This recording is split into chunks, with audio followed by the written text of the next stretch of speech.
नमस्कार मित्रांनो, माझे मार्केट या आपल्या चॅनलमध्ये तुम्हा सर्वांचे स्वागत आहे. पाहूया आज जे काही पॅनिक गॅपडाऊन आपण पाहिलेलं आहे. खरं तर त्याला पॅनिक म्हणता येणार नाही, नॉर्मली गॅपडाऊन पाहिले, त्यानंतर एक चांगली रिकव्हरी दिवसभरामध्ये पाहिली, पण शेवटी एक छोटा मोठा होईनापर्यंत आपण फॉल पाहूनच मार्केटमध्ये आपण बंद झालेलो आहोत. मग आता उद्या निफ्टी आणि बँक निफ्टी कशा पद्धतीने कामकाज करू शकतात आणि महत्त्वाचं म्हणजे जी सेन्सेक्सची मंथली एक्सपायरी आहे त्यामध्ये आपल्याला कोणत्या लेवलवरती फोकस करावं लागणार आहे ते आपण सर्व या व्हिडिओमध्ये पाहण्याचा प्रयत्न करूया. त्या अगोदर ग्लोबल मार्केटमध्ये ज्या पद्धतीने अमेरिकेने हल्ला केलेला होता ना, त्यानंतर अपेक्षा होती की खूपच मोठं पॅनिक सेलिंग येईल आणि सगळीकडे त्याच गोष्टींची चर्चाही चालू होती, पण झालं त्याच्या उलट.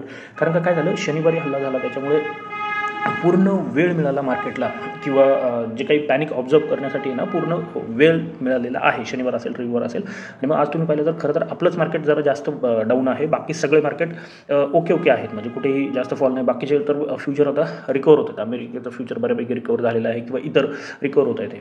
आणि अमेरिकेने आता सांगून टाकलं, आम्हाला जे करायचं होतं ते आम्ही केलं, आम्ही बाजूला निघलेलो आहोत. आता इथून पुढे परिस्थिती कशी बनते हे पाहणं महत्त्वाचं ठरणार आहे. कारण कालही आपण कालच्या व्हिडिओमध्ये चर्चा केलेली होती की चायना खूप मोठा रोल प्ले करू शकतं या सर्वांमध्ये. कारण का इराणकडून सगळ्यात जास्त जे ऑइल येतं आहे ना, किंवा सर्वात जास्त येते म्हणण्यापेक्षा चायना ज्यांच्याकडून सर्वात जास्त घेते ते इराण आहे. आणि मग त्याचा इम्पॅक्ट आपल्याला पाहायला मिळण्याची शक्यता आहे. जर तिथून त्यांनी बंद केलं, ते डिसिजन घेतलं की होमरोज बंद करायचं आहे वगैरे, तर त्याचा इम्पॅक्ट होऊ शकतो. मग चायना काय डिसिजन घेत आहे, त्याच्यामुळं कदाचित आता हे थांबण्याच्या दिशेने जाण्याची शक्यता आहे. कारण का इराणने तेवढं रिटॅलिएट केलेलं नाही आहे, त्यांनी म्हटले होते परंतु केलेलं नाही आहे. थोडेफार हल्लेही इस्रायलवरती चालू आहेत, पण जी इंटेन्सिटी आहे ती थोडी कमी होताना आपल्याला पाहायला मिळते. कदाचित ती वाढवू शकते, ते बदलत राहते, किंवा न्यूज ज्या आहेत कमी जास्त प्रमाणात येत आहेत, तर ते होते. आपण आता सध्याला काय फोकस करणार आहोत, आपण आपल्या लेवलवरती फक्त फोकस करायचं आहे. हां, एखादी पॅनिक न्यूज आली किंवा एखादी चांगली युद्ध थांबलं तर चांगली अपसाईड येऊ शकते. एखादी पॅनिक, आता काय होतं, मार्केटने या गोष्टी पचवलेल्या आहेत थोडक्यात, युद्ध चालू आहे. आता त्याचा जास्त काही इम्पॅक्ट अगदीच बाकीच्या कंट्रीज इन्व्हॉल्व्ह झाल्या तरच आपल्याला इम्पॅक्ट पाहायला मिळणार आहे. मग आता उद्या निफ्टीसाठी काय महत्त्वाचं आहे, त्या अगोदर आज सकाळी काय झालेलं आहे, एक गॅपडाऊन, त्यानंतर कंटिन्युअस फॉल होतो असं वाटलं, परंतु तो फास्ट नव्हता, स्लोली मार्केट गेला. आणि जी लेवल आपण डिस्कस केलेली आहे 24,800च्या आसपास, खरं तर आपण 750 760 ब्रेक झाल्याच्या नंतर फॉलचा विचार करत होतो, परंतु 800च्या आसपास मार्केटने एक चांगला सपोर्ट घेतला, एक चांगली रॅली म्हणू शकतो आपण, किंवा चांगली अपसाईड इथपर्यंत भेटलेली आहे. या कॅन्डलने खरं जे ऑप्शन आहेत ना त्याच्यामध्ये स्पाईक आलेला आहे. ही जी कॅन्डल बनली ना त्याच्यामध्येच आपल्याला या 2-3 कॅन्डलमध्ये स्पाईक पाहायला मिळाला. पण नंतरून ट्राय केलं मार्केटने 25,040च्या आसपास बंद होण्याचा, परंतु ते झालं नाही आणि शेवटी येऊन 24,970च्या आसपास आपण बंद आहोत. मग आता उद्यासाठी परफेक्ट रेंज आपल्याकडे बनून आलेली आहे आणि याच रेंजवरती काम करा. ही लेवल आहे वरती 25,040, 40-50 10 पॉईंटचा झोन घ्या, आणि इथे आहे 24,820. या रेंजच्या बाहेर जोपर्यंत पडत नाही तोपर्यंत चांगलं काम होणार नाही. रेंज मोठी वाटते, म्हणजे 250 पॉईंटचे आहे, परंतु ज्या पद्धतीचं ग्लोबल इव्हेंट होत आहे, ते ज्या पद्धतीचं गोष्टी घडत आहेत ना, तर त्यामुळे ही रेंज आहे. मग तुम्ही इथे प्लॅन काय करू शकता, जर मार्केट फ्लॅट ओपन होऊन पुन्हा इथे जाऊन जर या पद्धतीने हा रेजिस्टन्स पुन्हा एकदा फेल होतो आहे किंवा इथे मार्केट सस्टेन करत नाही आहे, तर इथे एक सेल पोझिशन तुम्ही क्रिएट करू शकता. टार्गेट इथपर्यंत ठेवा, हे 2 याच्यामध्ये डिवाईड करा. मग पहिलं टार्गेट 24,920 आहे, 860 आहे, आणि मग 800-820च्या आसपास तिसरं टार्गेट, या पद्धतीने. किंवा जर मार्केट गॅपडाऊनच ओपनिंग होते किंवा फ्लॅट ओपनिंग नंतर खाली चालायला लागतं आहे, तर 850 860च्या आसपास किंवा 820च्या आसपास जिथेही सेटअप बनेल, म्हणजे इथे 5 मिनिटावरती पाहत असाल, या पद्धतीने तुम्ही 15 मिनिटावरती पाहत असाल, काहीतरी सेटअप बनवू द्यात, काहीतरी सिग्नल मिळू द्यात की तुम्ही बाईंग करू शकता. तर त्या पद्धतीने बनला तर 1:2 1:3 या पद्धतीचा स्टॉप लॉस लावून तुम्ही बाईंग करू शकता. या रेंजमधले ह्या बाईंग आणि सेलिंगचा विषय आहे.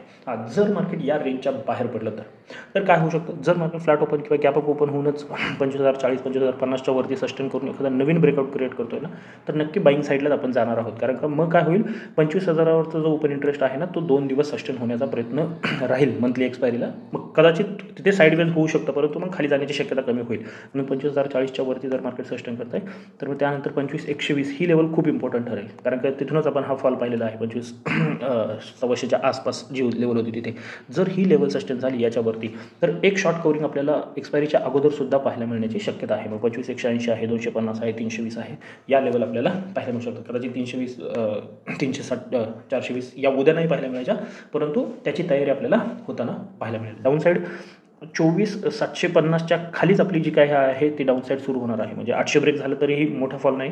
मग 800 लेवल कशा पद्धतीने आपण कामकाज करू शकतो, इथे जर गॅप डाऊन किंवा फ्लॅट ओपनिंग नंतर ब्रेक होतं ना, तर इथे तुम्ही 50% क्वांटिटी घ्या आणि 740 जर ब्रेक झाले 740 720 हा झोन, तर 50% क्वांटिटी घ्यायची आहे. रेंजच्या बाहेर, रेंजच्या आतमध्ये वेगळ्या पद्धतीने अप्रोच असला पाहिजे आणि रेंजच्या बाहेर वेगळ्या पद्धतीने अप्रोच आपला असला पाहिजे, खास करून निफ्टीसाठी. आता सेन्सेक्सची जी एक्सपायरी आहे त्याच्यामध्ये काय होऊ शकतं, सेन्सेक्सने सुद्धा पुन्हा एक रिजेक्शन आपल्याला इथे फेस करताना पाहायला मिळालेलं आहे. ती लेवल आहे 82 100 120 जी लेवल आहे, किंवा 82 150 पकडून झालं अगदी राऊंड फिगर. जसं मार्केट याच्यावरती निघेल फ्लॅट किंवा गॅप अपने, तर एक 400 ते 500 पॉईंटची अपसाईड आपल्याला इथून पाहायला मिळू शकते. मग डायरेक्ट 400-500 अपसाईडला थोडं क्रिटिकल का सांगतो मी, कशा पद्धतीने मार्केटमध्ये वरती प्रेशर आहे, कुठूनही रिजेक्शन येऊ शकतं, म्हणून पण त्या पद्धतीने मग हा जो काही गॅप बनला आहे ना, तो फील होताना आपल्याला पाहायला मिळू शकतो सुरुवातीला. मग ती लेवल येईल तुमची 82 300 आहे, 82 450 आहे आणि 82 700 आहे. यापर्यंतच्या लेवल आपल्याला पाहायला मिळू शकतात अपसाईडला.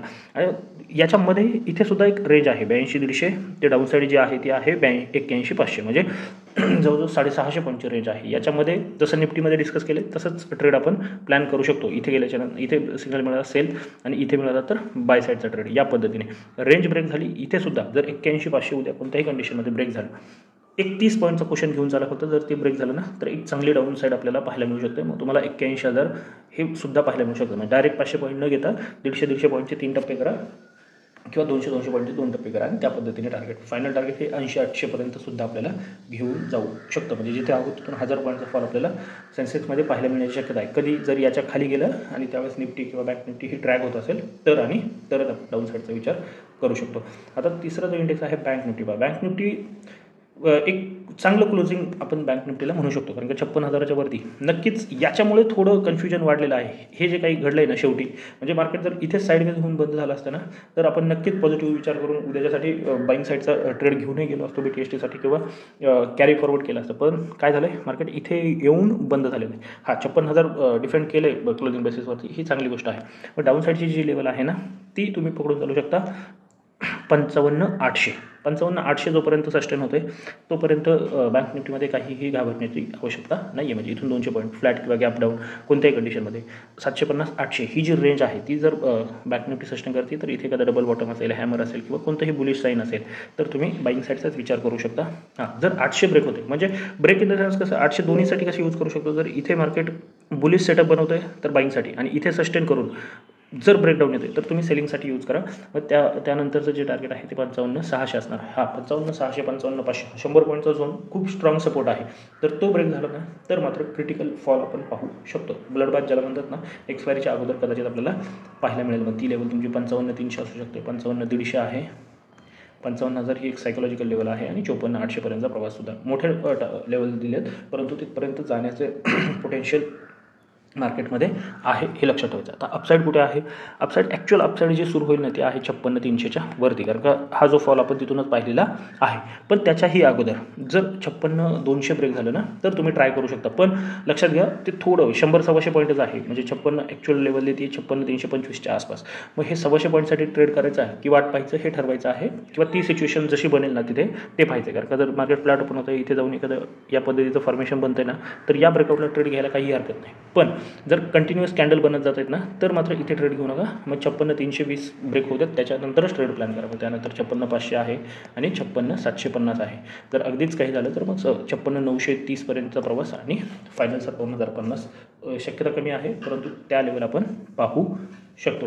रेंजमध्ये जोपर्यंत इथे सुद्धा या रेंजमध्ये काय करायचं, रेंज इथे सुद्धा मोठी येते. रेंजला सेम निफ्टी असेल, बँक निफ्टी असेल किंवा सेन्सेक्स असेल, रेंजला प्ले करायचं असेल तर त्याच पद्धतीने, फक्त मग तुम्हाला तुमचा जो काही स्टॉप लॉस असेल 1:2 1:3 ॲटलिस्ट. म्हणजे जर समजा तुम्ही 10 पॉईंटचा स्टॉप लॉस देताय आणि तुम्हाला 20 पॉईंटचं टार्गेट आले, तर यामधून लॉस नाही घ्यायचा. तुम्ही स्टॉप लॉस ट्रेल करत चला, परंतु इथून लॉस नाही घ्यायचा. काही क्वांटिटी बुक करा, काही क्वांटिटी ठेवा. 1:3 असेल, 1:4 ते तुम्ही ट्रेल करू शकता, परंतु घेऊनच सोडून देण्याची परिस्थिती सध्याला नाही आहे. म्हणजे घेऊन समजा तुम्ही एखादं बाईंग केले ऑप्शन 100ला, आणि समजा तुमचा स्टॉप लॉस येतो आहे 88चा, तुम्ही 88 स्टॉप लॉस लावून 120 गेलं तरी हे ट्रेल नाही करायचा, असं करू नका सध्याला. ट्रेंडिंग मार्केटमध्ये होतच असतं, पण आता सध्या ती सिच्युएशन नाही आहे, हे लक्षात ठेवायची.